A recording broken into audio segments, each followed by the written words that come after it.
ამ წუთებში 4 ოქტომბრის საქმეზე სასამართლოს ხდომა იმართება მსჯელობენ 13 პირის ეპიზოდზე. მიმდინარეობს მტკიცებულებათა გამოკვლევა, კერძოდ საუბარია ვიდეო მასალაზე.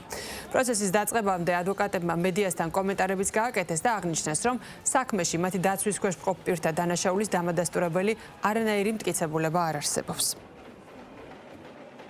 ბრალდებულის მექანაჭავარიანი ჩათვალების მდგომარეობას იგი 13 დღის უკან გადაყვანილი იქნა მერვე დაწესებულებაში.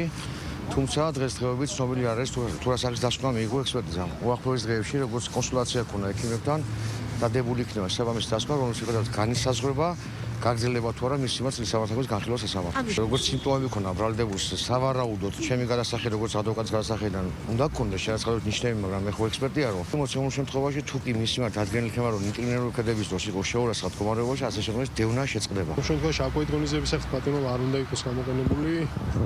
გიორგი კირვალიძე ჩემი დაცვის შეშყოფი არის ადამიანი, რომელიც თავის ფეხით მივიდა პოლიციაში და არის ადამიანი, რომელიც უამრავ ახალგაზრდას ეხმარება იმაში, რომ სპორტით დაკავდნენ და ასე შემდეგ თავის ცხოვრებას მოწყვიტეს, მხოლოდ იმის გამო, რომ თავისი სათქმელი თქვა, რაც გამოვიკლეთ, შეჭრის ცდელობა ამ შემთხვევაში არ იკვეთება. ძალდობის ეპიზოდები მე ტელევიზორში მაქვს ნანახევარი ნაწილი იყო, თუმცა აქ წარმოდგენილი პირების წინააღმდეგ პირდაპირ მტკიცებულება არ არსებობს.